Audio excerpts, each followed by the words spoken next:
mas okay nang tanggapin kaysa pilitin. Kasi alam mo ba, may mga bagay talaga na kahit anong effort mo, hindi talaga babalik sa inyo. Hindi dahil kulang ka, hindi dahil hindi ka nag-try, kundi dahil tapos na talaga. At minsan, mas okay nang tanggapin kaysa pilitin. Kasi pag pinilit mo ang isang bagay na ayaw na gumalaw, ang napapagod, ikaw.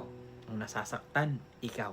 Ang nahihirapan, ikaw pa rin. Kahit relasyon yan, trabaho, pangarap na hindi na nag-work o taong matagal mo nang hinihintay, pag hindi na talaga para sa'yo, kahit anong kapit mo, hindi na tatagal yan. Tanggapin, masakit, oo. Pero mas masakit yung araw-araw mong pinipilit, yung hindi ka naman pinipili. Mas masakit yung sinusubukan mong buuin yung taong hindi marunong makipagbuo. Mas masakit yung ikaw na lang ang lumalaban pero wala ka ng kasparing sa kabilang side. Kaya minsan, acceptance is freedom. Tanggapin mo para hindi ka maghabol.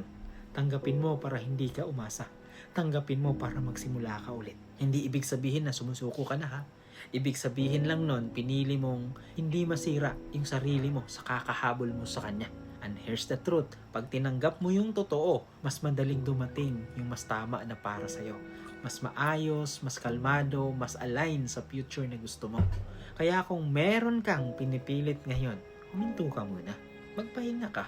Tanungin mo sarili mo, nilalaban ko ba to kasi mahalaga o dahil ayaw ko lang tanggapin na tapos na? Kasi mas okay nang tanggapin kaysa pilitin. Kasi pag tinanggap mo siya, doon ka talagang magsisimulang gumaling.